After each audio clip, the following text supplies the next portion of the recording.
8 minutes away from 8. Thanks for joining us on AM this morning. Right, we all know that misinformation can run wild in some corners of the internet. So how do you filter the fake and determine whether something is true or false? Science educator and 2023 New Zealand Skeptics Conference speaker, Melanie Trecek-King, joins us now from Dunedin. Melanie, thank you very much for being with us. I know you're not actually from Dunedin, but you're here for the conference that starts this weekend. Tell us about the work that you do in the States. Thank you. First of all, thank you so much for having me. This is really exciting. In the States, I'm a science educator and communicator online, and I basically try and teach critical thinking skills, information literacy, and science literacy skills. And so you're here at the New Zealand Skeptics Conference. What does it mean to be a skeptic? Oh, that's a really good question. The word means a lot of different things. To me, the word skepticism is basically the first thing that you want to do is ask yourself, is something true? And then accept the answers proportionally to the evidence that you have. How do you filter out what is true and what is not? Because if we're talking about people who, let's say, get caught up in conspiracy theories, they actually believe they are critically thinking. Yeah, that's a really hard thing because if we think we're critically thinking and if we think that we arrived at a conclusion using skepticism and critical thinking, then we're less likely to change our minds.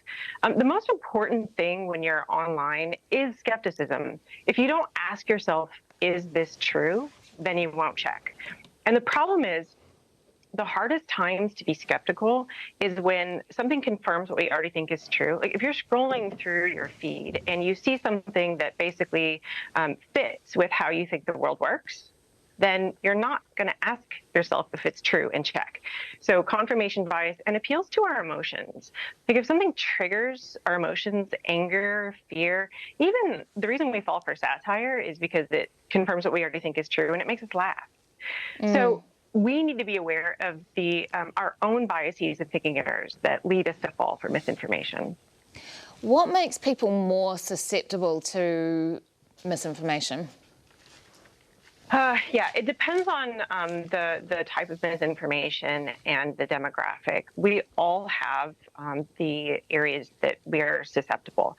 So any issue that we attach to our identity or to our either individual identity or social identity is something that we're more likely to fall for. So, for example, if being anti-GMO or anti-climate change, if those kinds of things are part of how we see ourselves, and if we put ourselves out publicly stating those positions and we formed a community around them, then we're more likely to fall for them. What do you say? Because probably a lot of people might know somebody who thinks in a way that is different to them, or, you know, you might know somebody who you think has gone down a conspiracy theory hole. How do you deal with that? What do you say to that person to say that you either don't agree with what they think or to kind of try and pull them back out of it? Yeah, conspiracy theories are really hard because by definition, they are immune to evidence. And what that means is conspiratorial thinking, all evidence points to the conspiracy. So once you've bought into a conspiracy, if evidence contradicts the conspiracy, then it was planted. Or if evidence is missing, it's because it was hidden or they covered it up. But there's always an excuse to maintain the conspiracy. And I know this is probably not the answer most people want to hear, but the best thing you can do is stop from going down the rabbit hole to begin with. And we do that with critical thinking. Conspiratorial thinkers think they're using critical thinking. And there are real conspiracies, but we don't find real conspiracies using conspiratorial thinking. We find it with critical thinking, because that's when we need evidence, and we use standards of evidence to objectively evaluate the claim. Now, if you have someone in your life who's gone down a rabbit hole, I would say the best thing that you can do is maintain a connection with that person.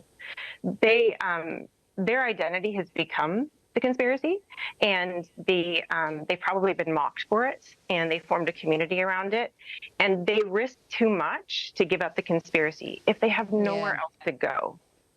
So you want to be their place where they can go, not mock them, not say, "See, I told you so," but be a real place for them to have connection and go if they give up the conspiracy.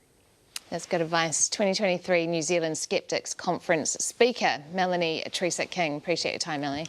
You know what I think the hardest thing is?